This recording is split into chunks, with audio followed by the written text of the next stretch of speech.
try to give them a name that's gonna sound nice. What we normally do, we name our child Adam, then we call him Adam.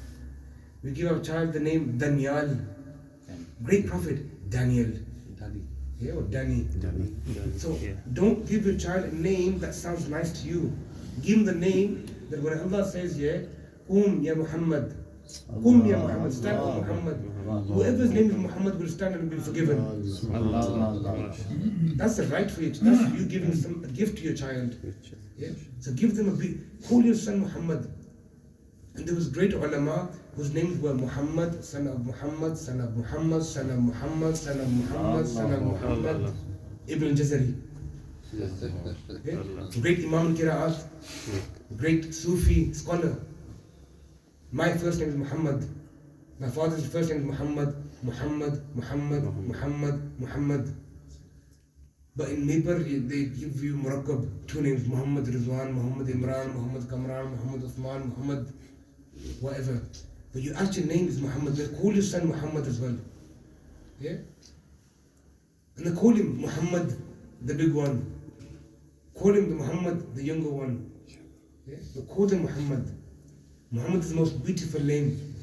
And by keeping your son's name Muhammad, he will grow up to be like Prophet Muhammad sallallahu alaihi wasallam.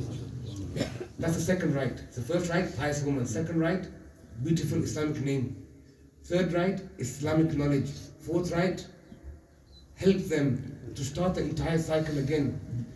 This young child responds to Sayyidina Amir al-Mu'mineen, Umar ibn Khattab, and says, Ya Amir al-Mu'mineen, my father married the most beautiful woman in the city. Most beautiful woman.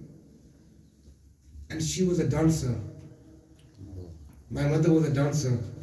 She was the most beautiful woman. My father fell in love with her and he married her. And my name is so embarrassing, yeah, that they gave me. Un-Islamic name, like Laddu, for example.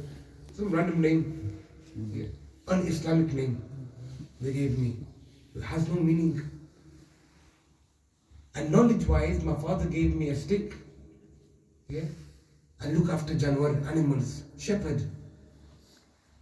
So they're farmers, meaning if the father's got a taxi base, the son becomes a taxi driver. The father's got one shop, the son buys another shop. The father's got a takeaway, the son works in the takeaway.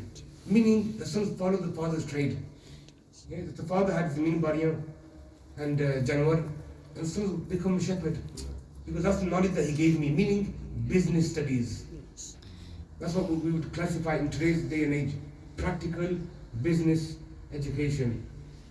And somebody who has a mother like mine, a name like mine, education like mine, who will marry me? A woman like my mother again. The whole system, the whole lari, yeah, the whole offspring is destroyed.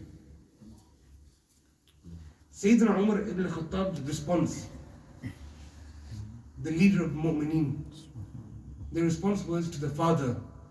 They didn't speak to the child anymore. That was the end of the conversation. They said to the father, take your son and leave. You have nothing on him.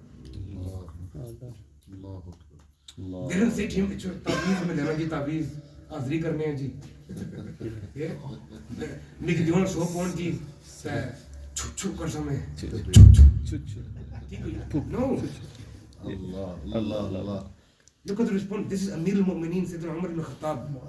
Take your son and go. Niklo to bar. Don't cry now. Don't cry. So when your children are young, invest in your children. Invest in your children. Educate your children. Forget this business. Forget this money, jadad, properties. Look at the nasiha the Prophet ﷺ gave to Sayyidina Bilal. Yeah? Don't gather these tamr. Don't gather these dates. Get these dates and give them out to poor people. Don't gather food. Don't become hoarders. Distribute in the way of Allah. Give in the way of Allah. This will give barakah into your children's lives. And me as an individual who travels and teaches, many people come to me. Even yesterday in London, after Salat al-Jum'ah, my speech was on a similar topic about our youth and our future. Amount of parents came to me afterwards talking about problems with their children.